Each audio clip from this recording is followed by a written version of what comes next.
নমস্কার, আমি অনন্যা। আপনাদের সবাইকে স্বাগত জানাই আমার ইউটিউব চ্যানেল অনন্যার সাথেতে।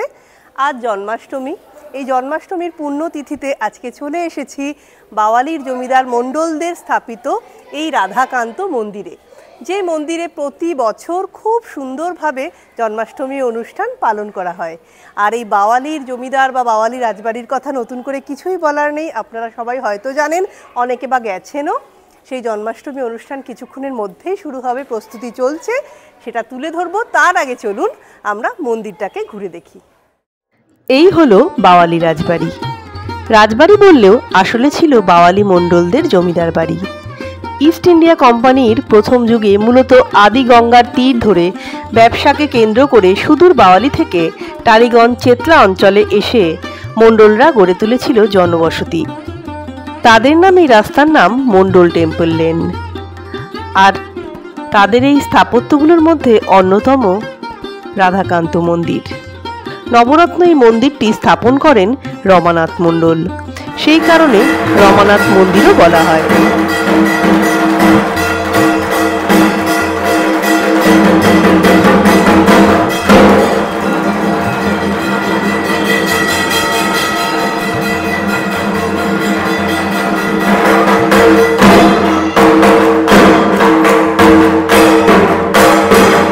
5 খিলান বিশিষ্ট 9টি চূড়া সম্পন্ন এই মন্দিরের মাঝের 5টি চূড়াকে আটকে রাখার জন্য আরও একটি তলা, যেটি আবার 3 খিলান বিশিষ্ট। মন্দিরের উল্টো দিকেই নাট মন্দির।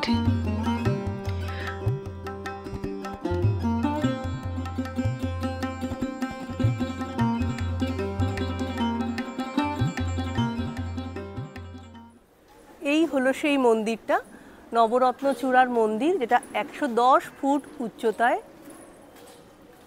অনেকটা উঁচু এই মন্দিরটা। আর এই মন্দিরটার গঠনের সাথে কিন্তু দক্ষিণেশ্বরের মন্দিরের গঠনের হুবহু মিল পাওয়া যায়। যদিও এখানে একটা লিপি আছে, যে লিপিতে লেখা আছে এই মন্দিরটি কিন্তু দক্ষিণেশ্বরের মন্দিরেরও প্রাচীন। সেই লিপিটাও আপনাদের দেখাবো।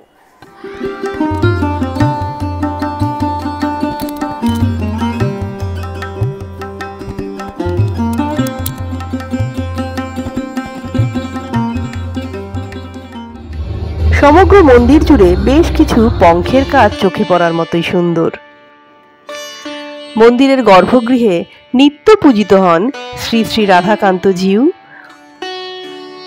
অষ্টধাতুর রাধারানী ও লক্ষ্মী জনার্দন। সাথে রয়েছে 6 জন সখী। জন্মাষ্টমীতে রাধা গোবিন্দর সাজসজ্জার সামগ্রী রাখা হয়েছে যে খাটটিতে, সেখানেই প্রতিদিন শয়ান দেওয়া হয় তাদের। বাংলায় ভাদ্র মাসের কৃষ্ণপক্ষের অষ্টমী তিথিতে রোহিণী নক্ষত্রের আবির্ভাবে আমরা পালন করি জন্মাষ্টমী। কেউ বা কৃষ্ণাষ্টমী, শ্রীকৃষ্ণ জয়ন্তী বা গোকুল অষ্টমী হিসাবেও পালন করে থাকে।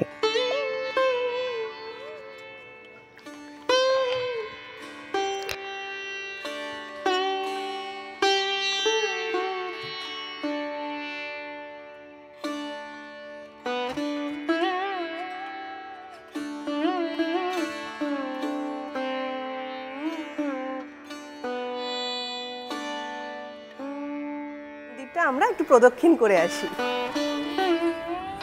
আকারে বিশাল হলেও চারিপাশের ঘন লোকালয় ও অগুন্তি বাড়ির মাঝে মন্দিরটি আড়ালেই পড়ে থাকে। প্রদক্ষিণে দেখলাম বেশ কয়েকটি নকল দরজা, যেগুলো দেখলে অবশ্য আসল বলেই মনে হবে। মন্দিরের গাত্রে কালো ফলকে লেখা থেকে জানা যায় এই মন্দির গড়ে ওঠার কাজ শুরু হয়েছিল 1796 সালে, যা সমাপ্ত হয় 1807 সালে এবং মন্দিরের বিগ্রহ প্রতিষ্ঠা হয় 1809 সালে, যা বাংলায় 1216 সালে পৌষ সংক্রান্তির দিন। সেই থেকে পালন হতো জন্মাষ্টমী ও রাস, যদিও রাস আর এখন পালন হয় না এখানে। এই সেই টলিনালা। টলিনালার ওপরের ব্রিজ পেরিয়ে আমরা এগিয়ে চললাম মণ্ডলদের এই অঞ্চলেই ছড়িয়ে থাকা নানান স্থাপত্যগুলো দেখে নিতে। এই আদি গঙ্গার ধারে মণ্ডলদের অনেক সম্পত্তি ছিল, একসময় অনেক স্থাপত্য ছিল। তার মধ্যে যেমন রাধাকান্ত মন্দির আপনাদের দেখালাম, সেরকমই এটি হলো ছোট রাসবাড়ি। এখানেও নিত্য পুজো হয়, আর দোলের সময় ঠাকুর বেরিয়ে ঘুরে আবার এখানে চলে আসে।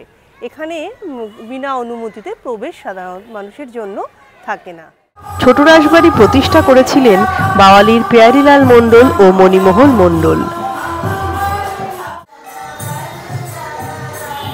আমরা মণ্ডলদের বিভিন্ন স্থাপত্য দেখতে বেরিয়েছিলাম, তো সেই পথেই আমাদের পড়ে গেল এখানকার ইস্কন। এই ইস্কনেও জন্মাষ্টমী উপলক্ষে উৎসবের আয়োজন করা হয়েছে। জন্মাষ্টমীর জোগাড় চলছে।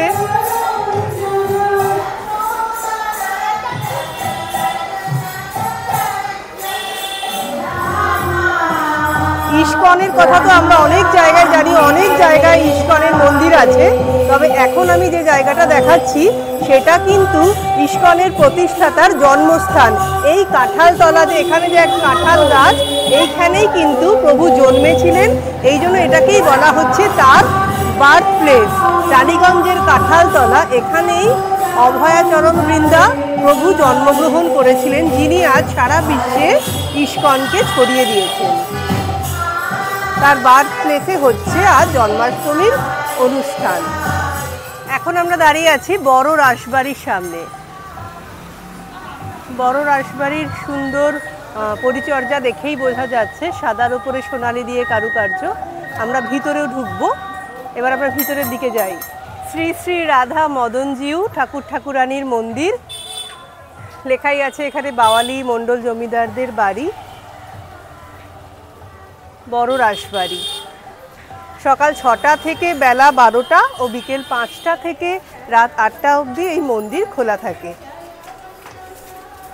ছোট রাসবাড়িতে এখন আর রাস উৎসব পালন করা না হলেও বড় রাসবাড়িতে এখনো 3 দিন ব্যাপী রাস উৎসব পালন করা হয়। মেলা বসে। রবীন্দ্র সরোবর মেট্রো স্টেশন থেকে মাত্র 10 মিনিটেই চলে আসা যায় এই মন্দির কমপ্লেক্স দর্শনে। 1834 সাল নাগাদ শ্রী উদয়নারায়ণ মণ্ডল এই মন্দিরে রাসযাত্রা চালু করেছিলেন। এই বড় রাসবাড়িটি বাংলার আটচালার স্থাপত্যে নির্মিত। মূল মন্দিরের উল্টো দিকেই রয়েছে এই নাট মন্দির। এখানে অনেক পুতুল রাখা রয়েছে দেখতে পাচ্ছি। এই পুতুলগুলো রাসের সময়, এখানে রাসের মেলা হয় যখন, তখন সেগুলো সেই মেলায় সাজিয়ে দেওয়া হয়, সেই মেলায় ব্যবহার করা হয়। এখানে সারি সারি পুতুল রয়েছে যেগুলো রাসের মেলায়, অনেক জায়গায় ঝুলনেও সাজানো হয়, এখানে কিন্তু রাসে ব্যবহার করা হয়। এখন আমরা এই মন্দিরের চারপাশ দিয়ে একটু প্রদক্ষিণ করছি। চেতলার এই বড় রাসবাড়িটি নির্মাণ করা হয়েছিল বাওয়ালির রাস মন্দিরের অনুকরণে। এই আশেপাশের ঘরগুলোতে উৎসবের সময় থাকা পুণ্যার্থীদের নিরামিষ ভোজনালয়ের ব্যবস্থা ছিল একসময়। মন্দিরের কোণের দিকে রয়েছে একটি তুলসী মঞ্চ। মন্দিরে কোষ্ঠী পাথরের মদনমোহনজিউ ও অষ্টধাতুর রাধারানীর নিত্য পুজো হয়। আশেপাশের অনেক স্থাপত্য, ছোট রাসবাড়ি, বড় রাসবাড়ি আপনাদের দেখালাম। এবার দেখাবো এই পুরো জায়গাটা আমাকে যারা ঘুরিয়ে দেখালো সেই গাইডদের সাথে, সেই ছোট খুদেদের সাথে পরিচয় করি। বল, তোদের নাম বল। আমার নাম প্রীতম। আমার নাম দীপ সামন্ত। ওইখানটা কি বল? নিখিল রয়। প্রীতম, দীপ সামন্ত। দীপ সামন্ত, প্রীতম, ওরা কিন্তু পুরো জায়গাটা আমাদের ঘুরিয়ে দেখিয়েছে। ওদের একদম সব মুখস্থ, কোথায় কি হয়। ওরা সুন্দরভাবে আমাদের একদম আগে নিয়ে গিয়ে দরজা টরজা খুলিয়ে দিয়ে একদম সুন্দরভাবে কোথায় কি হয় সব কিন্তু আমাদের ঘুরিয়ে দেখাচ্ছে ওরাই। আশপাশ ঘুরে আমরা আবার রাধাকান্ত মন্দিরে ফিরে এলাম সন্ধ্যে লগ্নে। সন্ধে হয়ে গেছে, মন্দিরে আলো জ্বলে উঠেছে। আলোয় আলোয় খুব সুন্দর লাগছে মন্দিরটাকে। চলুন আপনাদের আলোয় মন্দিরটা কেমন দেখাচ্ছে। আশপাশে নাট মন্দির, সব জায়গাতেই আলো জ্বলে উঠেছে। এখনকার ঘন জনবসতি এলাকায় মন্দিরের চূড়া ছাড়া দূর থেকে কিছুই চোখে পড়ে না। যদিও আগে ছিল বিঘার পর বিঘা জমি মন্দিরকে ঘিরে, ছিল বিশাল রাসমঞ্চ, নহবতখানা। কালের স্রোতে কিছুই আর অবশিষ্ট নেই। এই নাট মন্দিরটিও ছাদ একবার ভেঙে পড়েছিল। 1961-তে তা সংস্কার করা হয়েছে।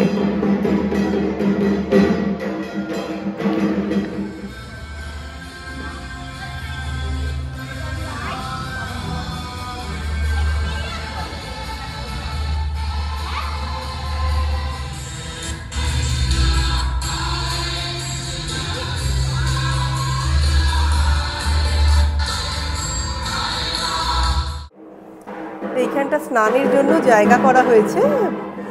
কিছুক্ষণ পরে এখানে যখন অনুষ্ঠান শুরু হবে, পুজো শুরু হবে, তখন এখানে স্নান করানো হবে। জন্মাষ্টমী পুজো শুরুই হলো রাধাকান্ত জীবের পুণ্য স্নানের মাধ্যমে। এদিন সন্ধেবেলা গর্ভগৃহ থেকে বের করে সামনের বারান্দায় প্রভুকে বসিয়ে বিভিন্ন উপাদান সহযোগে স্নান করানো হয়।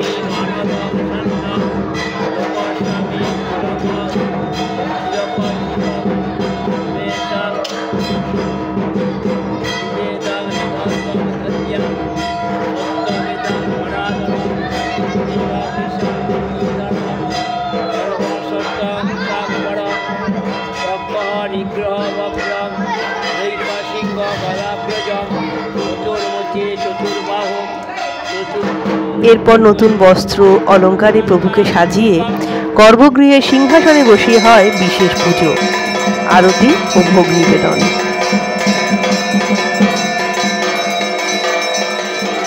মণ্ডল পরিবারের মানুষজনের পাশাপাশি এলাকার বহু মানুষও উপস্থিত থাকেন সেই পুজোয়। পুজো চলে বহুক্ষণ।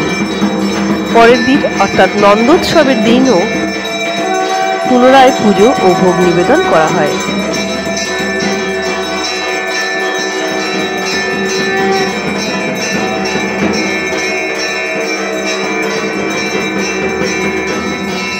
প্রভু নিত্যদিনের পুজো করেন এই মণ্ডল বংশেরই বর্তমান প্রজন্ম গোপালচন্দ্র মণ্ডল মহাশয়।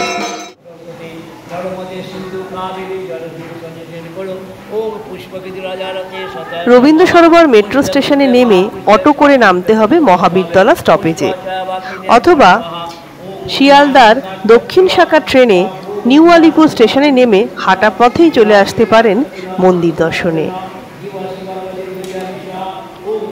টালিগঞ্জে রয়েছে এমন সুন্দর রাধাকান্ত মন্দির আপনাদের অনেকেরই হয়তো অজানা ছিল। আমার চ্যানেলটি এখনও সাবস্ক্রাইব না করে থাকলে সাবস্ক্রাইব করুন ও এই ভিডিওটি ভালো লাগলে অবশ্যই লাইক ও শেয়ার করুন।